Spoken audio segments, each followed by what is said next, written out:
elle a imposé une réunion mercredi. Mercredi prochain? Ouais. Donc, le travail du périnée, contracter, relâcher, contracter, relâcher, contracter, relâcher, contracter, relâcher une trentaine de fois. Le travail du périnée actif, contracter, relâcher, contracter, relâcher une vingtaine, une trentaine de fois. 3 séries comme ça, où je contracte et je relâche le périnée. À peu près une seconde, une seconde, une seconde, une seconde. Un travail actif de contraction et de relâchement. Voilà, ça doit faire 20. Ok, on contracte, on relâche. On contracte, on relâche 2. On contracte, on relâche 3. On contracte, on relâche 4. On contracte, on relâche 5. Contracter, relâcher. Indépendamment de la respiration, le corps respire et je contracte le périnée. Encore une fois, je contracte et je relâche. Je contracte complètement le périnée et je le maintiens contracté. Une trentaine de secondes. Je maintiens donc cette contraction du périnée tout au fond du bassin. 1, 2, 3, 4. Travail du périnée. 6. Excellent au début de la séance de yoga. 8, 9, 10. Maintenez la colonne droite, le périnée engagé. 13, 14, 15, encore 15, 14. Périnée engagé. Le corps continue à respirer. 8, 7, 6, 5, 4, 3, 2, 1. Et je relâche complètement. Voilà. Donc là, 3 fois, c'est bien comme ça. 3 fois la série d'une trentaine de contractions et une trentaine de relâchés. Et une trentaine de secondes contractées, une trentaine de secondes relâchées. Rien qu'avec ce travail du périnée, eh bien, on va déjà se sentir complètement différent. Surtout si on est dans la position assise de méditation.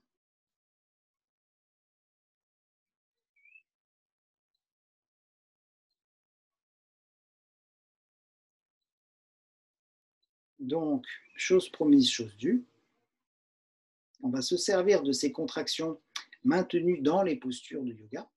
Donc, je vous invite à vous placer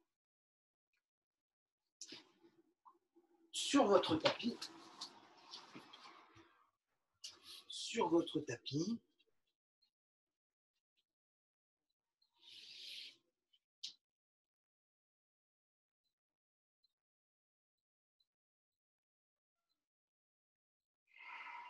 Dans la posture du chien tête en bas, où je vais redécouvrir la posture ce soir telle que je la ressens. Ça va me servir de posture inversée, d'étirement des chaînes postérieures, de flexion si vous préférez. Respiration profonde, je m'installe non pas dans le chien tête en bas comme d'habitude, non pas dans l'idée que je me fais du chien tête en bas, mais du chien tête en bas tel que je le ressens. Et justement là, je vais activer le périnée tout au fond du bassin, de façon continue, indépendamment de la respiration. Je vais activer le périnée en continuant à respirer, en appuyant bien les pouces et les index, en appuyant bien les pouces et les index.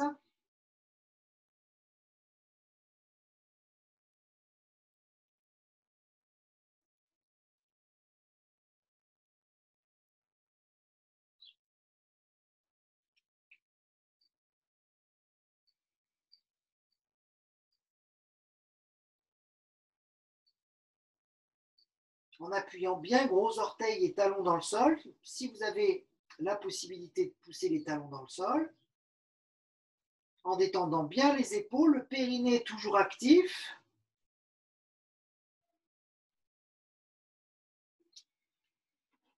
Et je pose les genoux.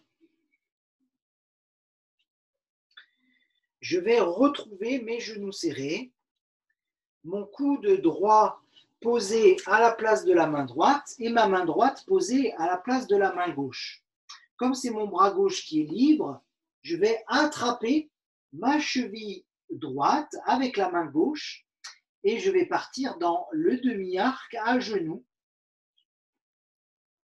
Voilà, une flexion, une extension. Donc là, le périnée n'est plus autant contracté qu'on aurait pu l'envisager dans la posture du chien tête en bas. J'ouvre la respiration. J'ouvre la respiration.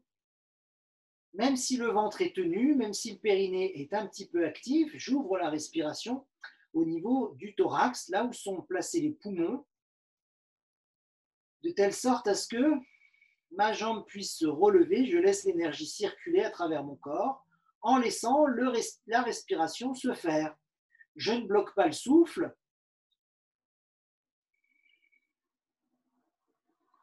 Parfois, les acupuncteurs libèrent les souffles à travers le corps. Donc nous, en yoga, ou si vous faisiez du qigong, ça serait pareil. On libère les souffles. Le coude gauche à la place de la main droite. La main gauche à la place du coude droit. Cette fois-ci, c'est la main droite qui est libre. Donc, c'est la cheville gauche en chaîne croisée que j'attrape. Et bien sûr, c'est le moment d'aborder les postures inversées. Les postures inversées, la pratique mentale des postures. La pratique mentale des postures. Donc, j'essaie de pratiquer physiquement et mentalement. Et si je n'arrive pas à pratiquer physiquement, je pratique uniquement mentalement les postures. Sinon, j'utilise peut-être une sangle. Voilà, le corps respire, je fais la posture telle que je peux la pratiquer. Il y a un petit peu d'extension, il y a un petit peu d'équilibre.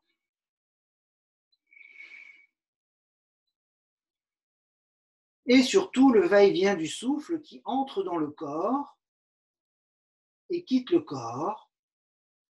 La texture du tapis sous les doigts.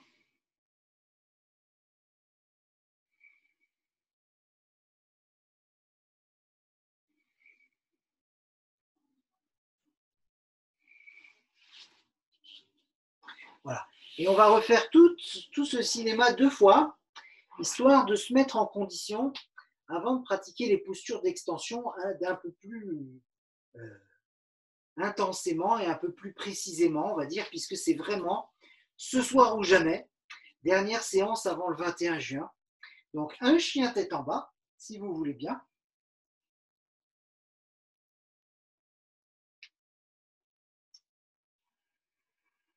On a fait les semaines précédentes beaucoup d'extensions. On a eu 2 séances complètes qui sont dans les replays sur l'espace membre du site La Vie du Corps.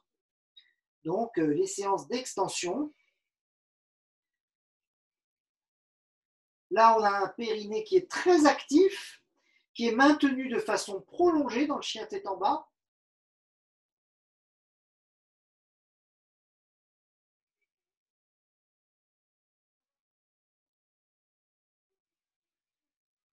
Et pour les puristes, on peut même ajouter la rétraction abdominale, le secret du ventre plat ou Dhyana Bandha, c'est-à-dire je vide les poumons complètement.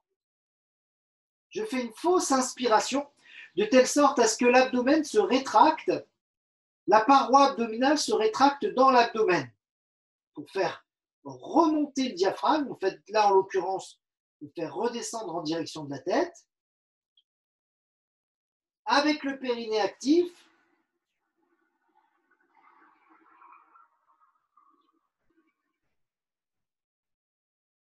et expiration, rétraction abdominale. Uddiyana, c'est la rétraction abdominale. Le périnée engagé, c'est Bandha, Uddiyana Bandha. Et puis, bien sûr, je retrouve le coude droit, la main droite, les 2 genoux serrés. Comme c'est le bras gauche qui est libre, c'est la jambe droite que j'attrape. Et cette deuxième fois me permet d'être beaucoup plus à l'aise, beaucoup plus alerte dans mes appuis.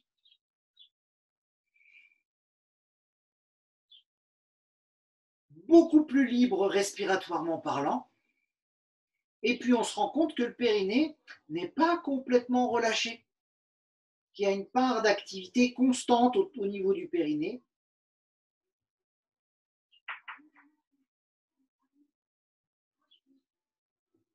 On va peut-être plus loin dans la posture aussi, de telle sorte à ce qu'on puisse la faire des deux côtés. Voilà, c'est le coude gauche, la main gauche. Donc, comme le bras droit est libre, c'est la cheville gauche qui est attrapée. Stabilisation dans les doigts écartés.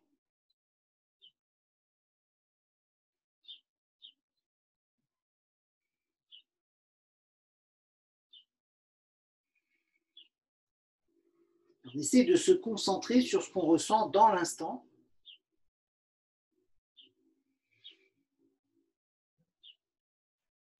Uniquement ce qu'on ressent dans l'instant. On ne se soucie pas de toutes les pensées qui passent, on les laisse passer. C'est comme si on se fixait sur un nuage en particulier toute la journée. Ça serait vraiment épuisant, on aurait besoin de se détendre. Donc là, pour se détendre, on laisse passer les pensées. On se concentre sur l'équilibre et sur l'extension, sur la respiration et sur l'instant présent.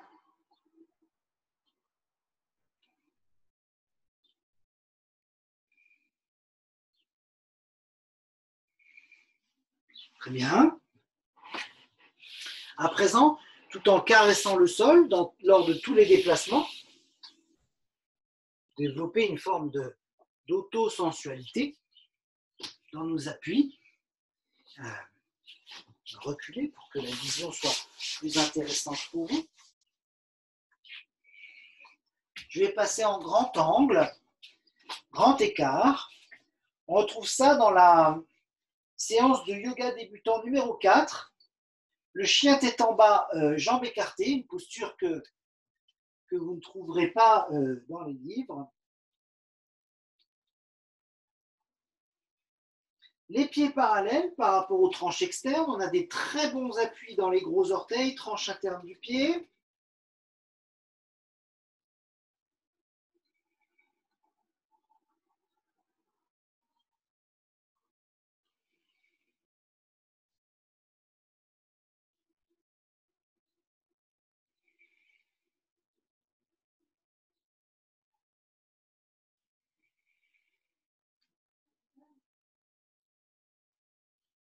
La respiration profonde, activation du périnée, gros orteils, périnée. Dès que vous sentez les appuis dans les gros orteils, vous activez le périnée.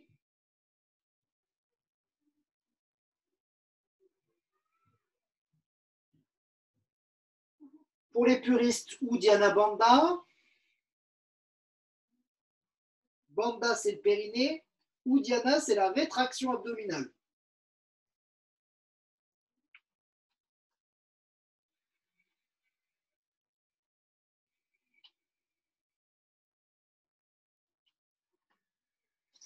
Et puis, je vais m'allonger sur le ventre avec cette exploration tactile tout autour de moi pour pratiquer l'arc.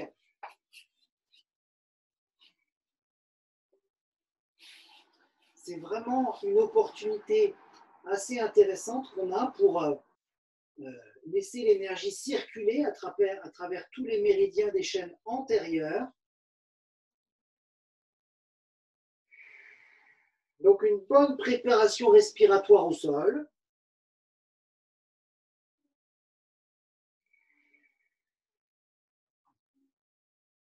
Je vais attraper avec le contact tactile des doigts sur le sol et l'ouverture des épaules les chevilles.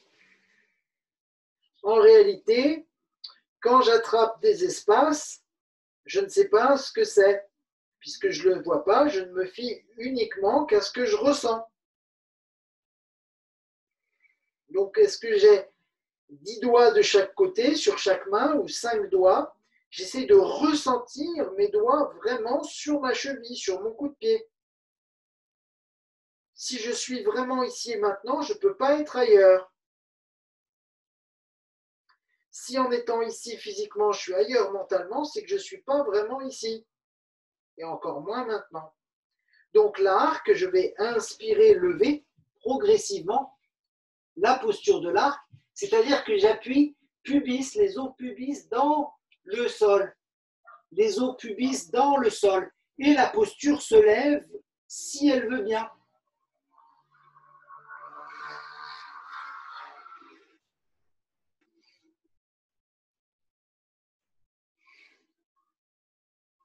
La posture de l'arc, sans négliger le va-et-vient du souffle, si vous ne pouvez pas faire cette posture physiquement, et mentalement, vous ne la faites que mentalement, et c'est déjà tout à votre honneur. Levez le pied droit et dites « je le jure ».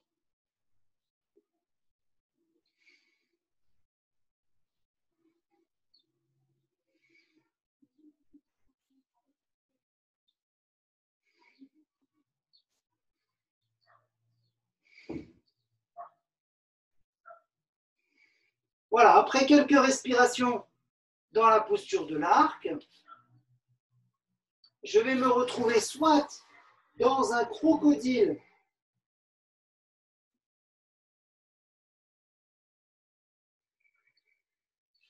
face au sol, soit dans une posture sur le dos, bien tranquillement. Je n'ai qu'à rouler sur mon tapis.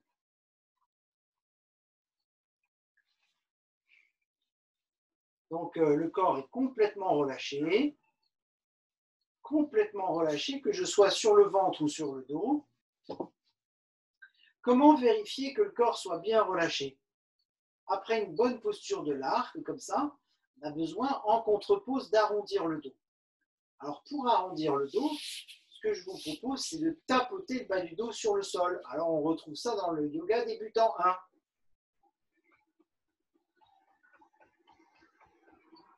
Voilà, en expirant, je tapote les bas du dos sur le sol.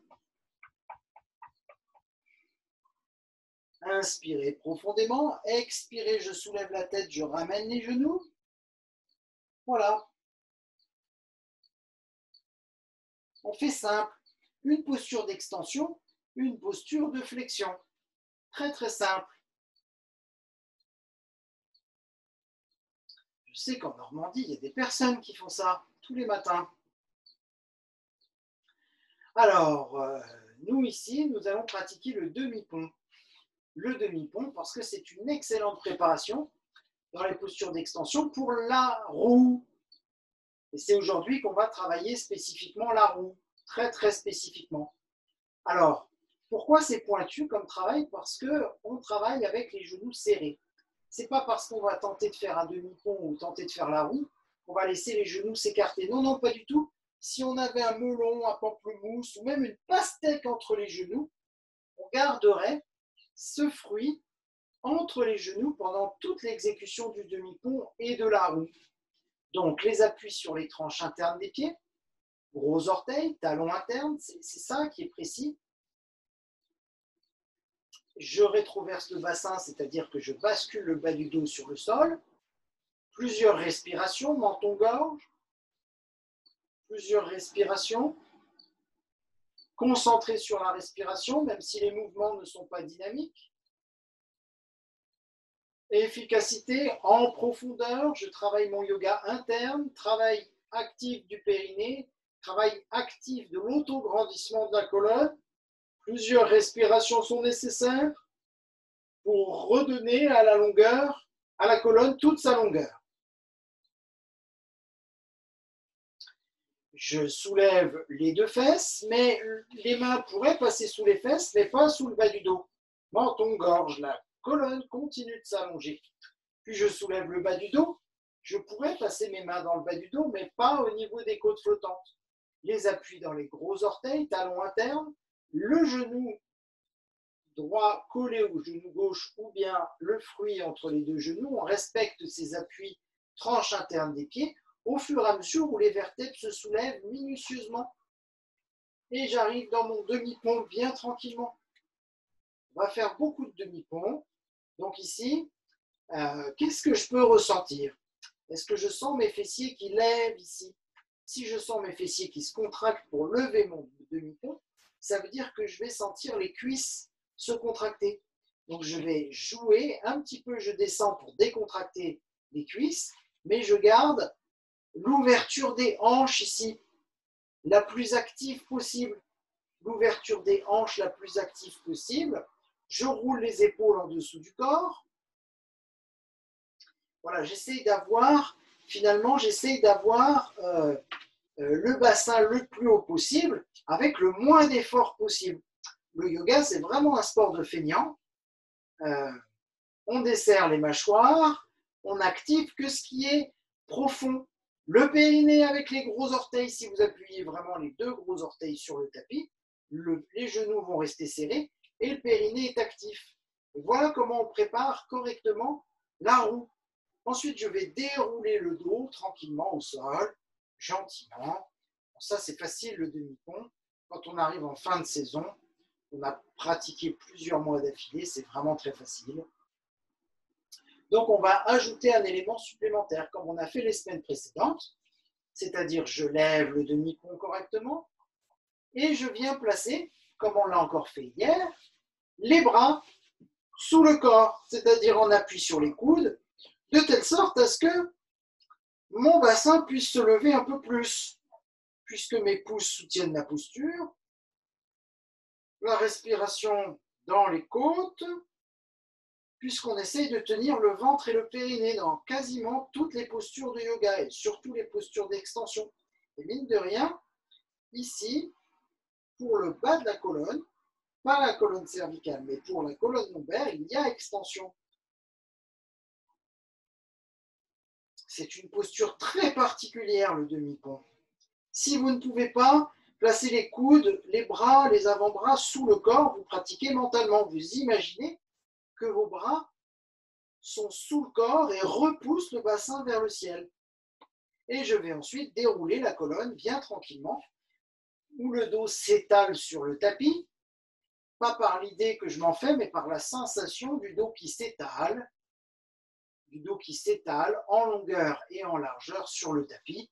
On est content de revenir sur le plancher des vaches. Inspire, expire profondément. Ce fameux retour à l'instant présent.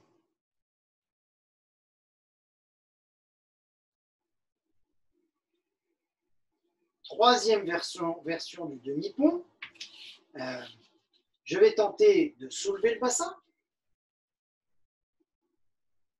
et de rapprocher non seulement les épaules, mais les coudes, de pouvoir lever une jambe.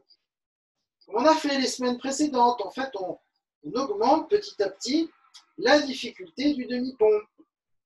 Quelques respirations sur une jambe, sans exagération, puisque ce sont les coudes qui portent la posture.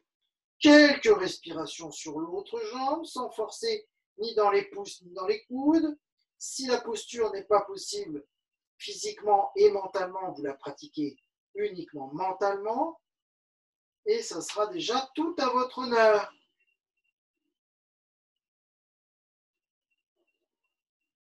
Levez le pied droit et dites « je le jure ». Et ensuite, je vais redescendre tranquillement mon dos sur le tapis. Voilà, c'est formidable. Si le corps a pu déjà mettre tous ces demi-ponts étape par étape en place, c'est extraordinaire. On sent bien que les gros orteils ne veulent plus lâcher maintenant et que le périnée a envie de travailler. On ne peut plus lâcher le périnée aussi facilement que ça. Et si vous avez un travail où vous devez porter de la voix, les enfants qui n'écoutent pas, eh bien vous gardez le périnée actif. Si vous avez un travail qui vous pompe en énergie, vous gardez le périnée actif. Si vous faites du sport, surtout des sauts, de la corde à sauter, de la course à pied, vous gardez le périnée actif. Le périnée, si vous voulez, c'est très important au niveau énergétique. C'est ce qui nous permet de garder un bon niveau d'énergie. Si on a le périnée engagé toute la journée, on est en meilleure forme que si le périnée est tout flagada. Et je vous passe les détails. Alors, attention à la grande étape. Comme on a fait hier soir, on monte sur la tête. On va y aller progressivement. Donc, les mains jointes, Les pouces dans les oreilles de Mickey. Je retourne les paumes de main, comme si je voulais mettre les mains à plat sur le sol. Et de mon demi-pont, je vais prendre appui très puissamment dans les pieds et dans les mains. Et je passe, éventuellement, si cette posture est praticable pour vous physiquement et mentalement, sur le dessus de la tête. Sinon, je la pratique uniquement mentalement. Voilà. Et donc, ça, c'était les semaines précédentes encore. On y arrive progressivement, Quelques respirations sur la tête, en appui sur les mains et sur les pieds. Et puis, je redépose l'arrière du crâne, le haut du dos, je retombe dans mon demi-pont, je déroule toute la colonne progressivement. Voilà. Comme ça, on évite la frustration de la posture d'après qu'on n'arrive pas à faire. Il y en a forcément une qu'on arrive à faire, le demi-pont. Et puis, le corps s'habitue progressivement, aujourd'hui aussi, même si vous l'avez vécu depuis toutes ces semaines, s'habitue aussi à la roue. Donc, on va remonter le bassin une nouvelle fois et on va revenir là où on en était resté hier, c'est-à-dire le demi-pont, les mains jointes, les pouces dans les oreilles, les poignets qui se retournent, les pouces s'articulent dans les oreilles et puis on prend appui des mains sur le sol pour pouvoir se placer sur la tête, on enlève les bras. Voilà, uniquement si vous l'avez fait hier. Quelques respirations et puis je redescends tranquillement l'arrière du crâne, toute la colonne, les genoux serrés, j'ai pas perdu la pastèque entre les genoux et je reviens au sol progressivement. Voilà, la dernière étape c'est la roue. Alors mentalement ça va toujours impeccable, hein. La roue, voilà. Et puis si vous voulez la tester physiquement, c'est possible aussi, ne vous forcez pas. Donc la roue, je lève le demi-pont.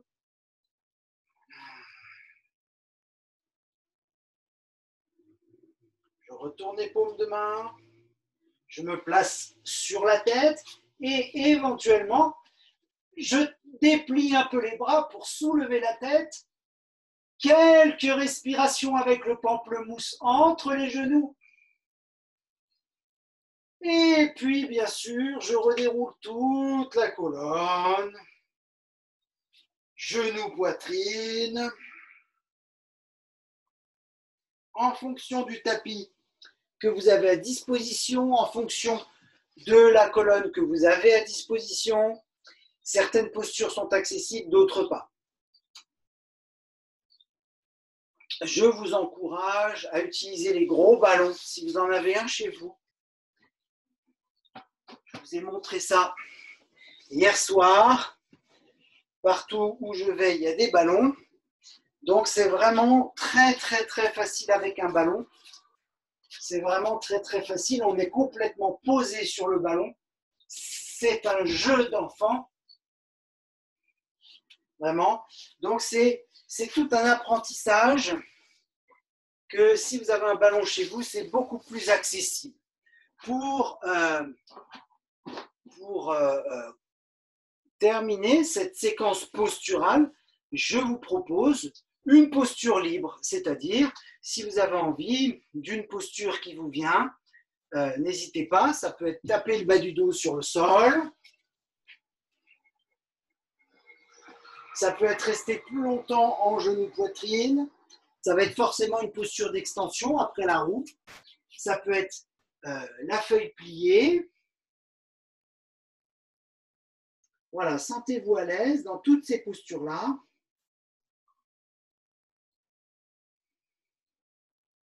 Et comme nous sommes très très proches du 21 juin, je voudrais vous proposer une torsion, mais assise. Une torsion assise, c'est-à-dire que nous allons placer, si vous voulez bien, les jambes tendues. Sentez-vous libre de rester encore un peu dans la posture, hein, on n'est pas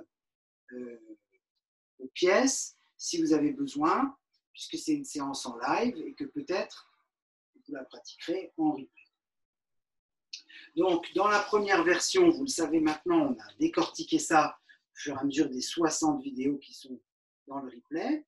Donc, pour les pratiques posturales, la jambe droite est pliée et je tourne à droite du côté du genou qui est levé. Si je me sens à l'aise, je peux éventuellement faire passer le pied droit de l'autre côté de la jambe gauche et donc envelopper la jambe droite et tourner à droite. La seule condition pour faire une torsion, c'est de redresser la colonne.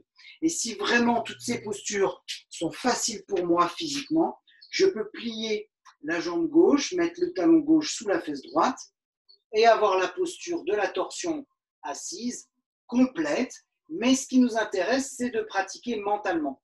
On peut faire la posture physiquement et penser à autre chose. Ce n'est pas du yoga. Donc, je pratique mentalement en priorité et physiquement, bien sûr, si c'est dans mes possibilités. L'autograndissement, on n'insistera jamais assez. Laissez le corps respirer, on ne le répétera jamais assez non plus. On ne se le répétera jamais assez non plus.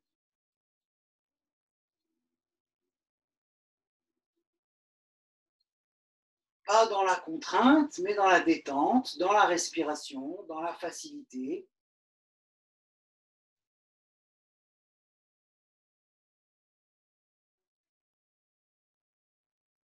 Quelques respirations dans la posture. Ah, bien sûr, dans cette séance, il y a un rythme qui est proposé, mais vous pouvez aller plus vite ou moins vite. Ce qui est toujours préférable, c'est d'aller à son rythme, même si c'est ce qui nous intéresse le plus, c'est la lenteur, ralentissement des rythmes. Peut-être certains jours, on a envie d'aller plus rapidement et d'autres jours plus lentement. Parfois même ne faire qu'une ou deux postures. Je reviens paisiblement. Je déplie la jambe gauche. Je décroise la jambe droite et je reproduis exactement, après avoir observé ce que je ressens dans mon thorax, à droite et à gauche, la même chose de l'autre côté. En fait, c'est une formulation qui est très grossière, la même chose de l'autre côté, parce que je n'ai qu'un seul côté droit et qu'un seul côté gauche, donc jambe gauche pliée, je tourne toujours du côté du genou qui est levé. Si c'est gauche levée, je tourne à gauche avec l'autograndissement. Si je me sens à l'aise, et seulement si je me sens à l'aise, je fais passer le pied gauche à droite de la jambe droite avec l'enveloppement,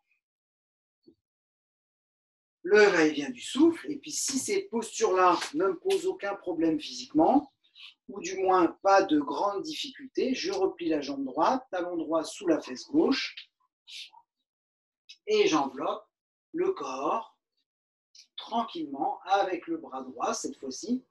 Donc genou gauche levé, je tourne à gauche, auto-grandissement, autant que faire se peut, je mesure toute ma taille dans ma posture assise, de torsion assise.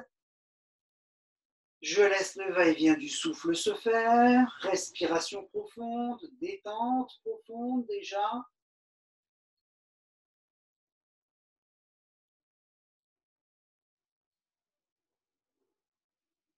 Cette séance est faite pour vous. Vous qui suivez la séance en live, cette séance est faite pour vous.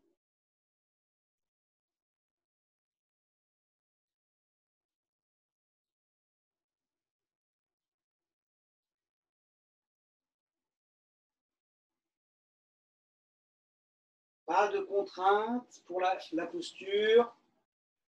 Si vous sentez qu'à un endroit ça bloque, lâchez l'endroit. Ne vous crispez pas plus dans une posture de yoga, au contraire. Mis à part l'autograndissement de la colonne, on détend le reste. De cette façon, on peut sentir les doigts vivants, les orteils vivants, le visage vivant. Pas une idée que je me fais des doigts, des orteils et du visage, mais le vécu dans l'instant des doigts, des orteils et du visage.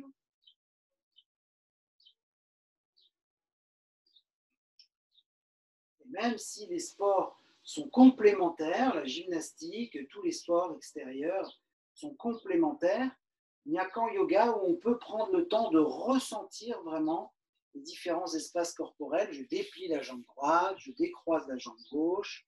Si vous voulez une détente profonde, vous vous allongez. Si vous voulez une méditation, vous vous asseyez. toujours le choix pour la relaxation, se remettre dans son axe, soit dans la posture couchée, soit dans la posture assise. Voilà, une position confortable.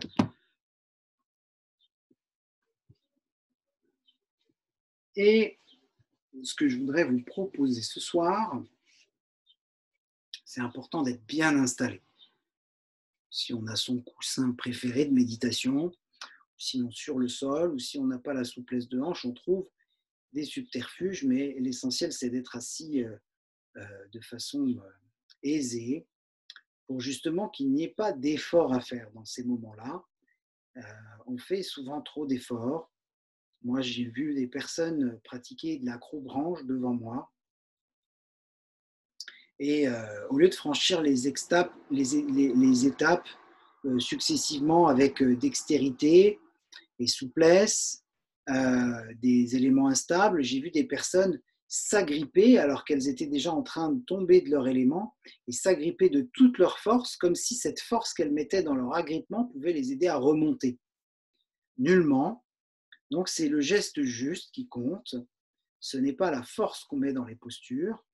Et donc c'est pour ça que je vous propose ce soir une détente ou une méditation, suivant la posture que vous avez choisie, un peu plus longue qu'à l'habitude pour que vous puissiez, après ces quelques postures pratiquées, retrouver un niveau de relâchement dans l'action, puisque le simple fait de penser est considéré au niveau énergétique comme une action. Donc d'être le plus détendu possible pendant l'action. Si on réfléchit, on détend le corps. Ce n'est pas parce qu'on réfléchit qu'on doit avoir le corps tendu. Ce sont deux choses qui peuvent être complètement différentes. On peut réfléchir et se détendre en même temps, sauf si on est collé à la réflexion, identifié à la réflexion,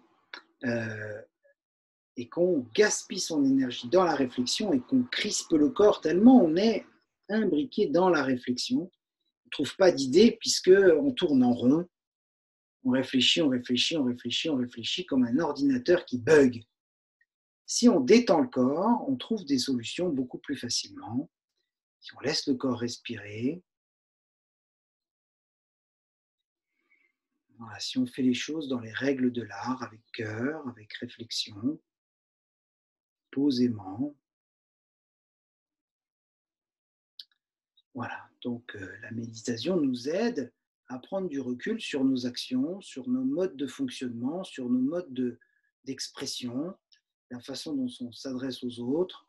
Ça nous aide, même si on se voit agité, même si on se voit énervé, même si on se voit hurler, au moins on se voit. Et ça, c'est la grosse différence de pratiquante de yoga, de méditation. Une personne qui ne pratique pas du tout ces disciplines et qui ne se remet pas en question. On a la chance d'avoir rencontré le yoga. Nous défendons et nous prônons et nous défendons des valeurs personnelles en nous et que nous diffusons autour de nous. Si nous ne nous attachons qu'à nos pensées et pas à nos valeurs, quelles valeurs avons-nous aux yeux du monde ?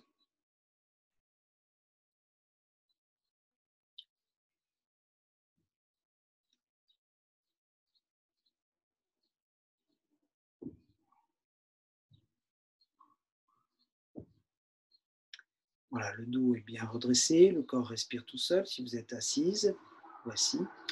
Et si vous êtes allongé, le corps est détendu, il respire tout seul dans la posture de détente, dans les deux cas pour la relaxation. On se replace dans son axe, qu'on soit couché ou assis, couché ou assise.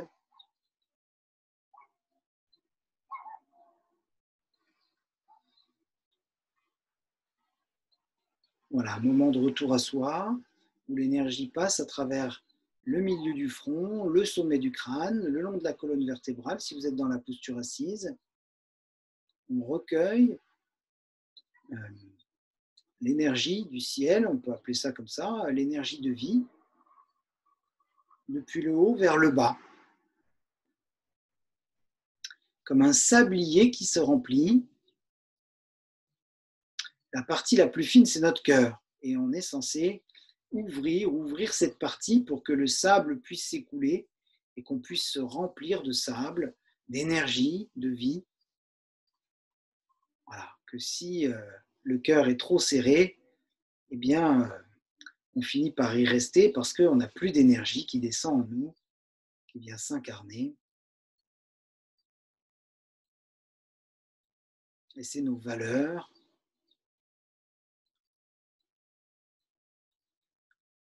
nos pensées qui déterminent l'ouverture du cœur, nos actions qui découlent de nos pensées, de nos valeurs, ou simplement de nos pensées. Dans ce cas-là, elles n'ont pas la même valeur.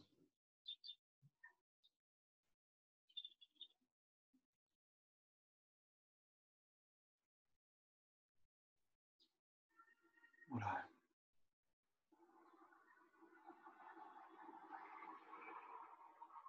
Tout simplement revenir à l'instant, revenir à mes angoisses, revenir à mes attentes, revenir à ma réalité, à ce que je suis, ce que je porte en moi. Le yoga n'est pas une fuite. Je ne pratique pas des postures pour me changer les idées, sinon je regarde la télé.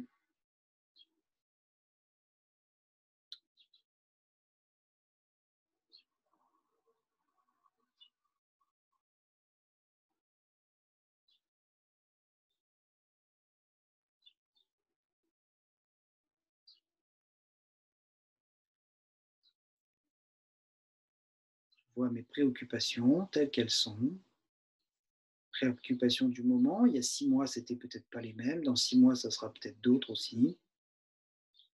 Je vois tout ça passer devant mon œil.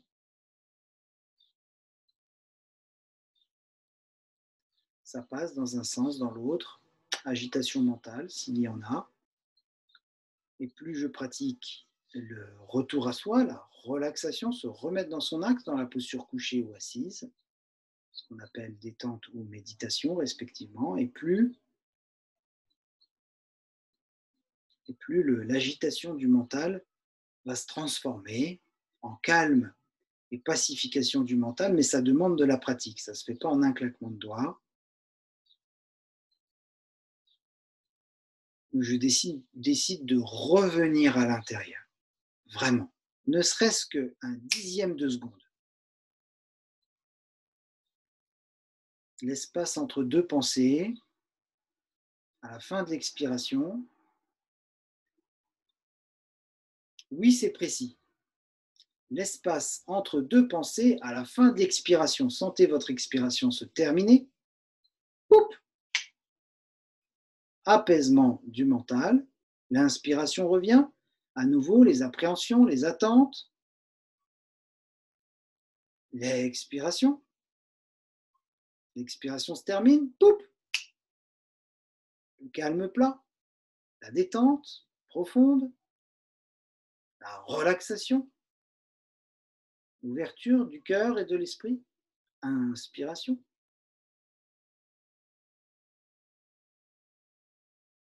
Expiration. À la fin de l'expiration, le calme, une opportunité d'apaiser le mental, de revenir à l'intérieur à partir de l'œil jusqu'au fond du bassin. Oui, c'est précis. Du périnée jusqu'au sommet de la tête, du milieu du périnée jusqu'au centre du sommet du crâne. Un des points qui réagit à cette activation.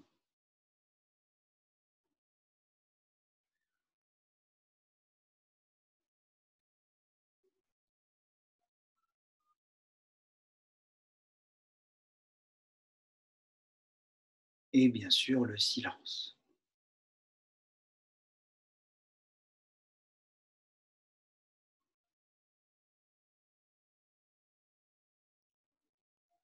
La gratitude.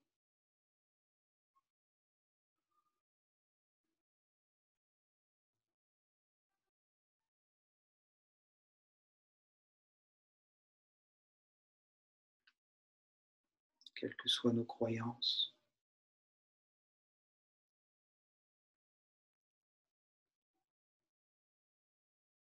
Quoi que je puisse porter en moi, un zeste de gratitude en revenant à moi.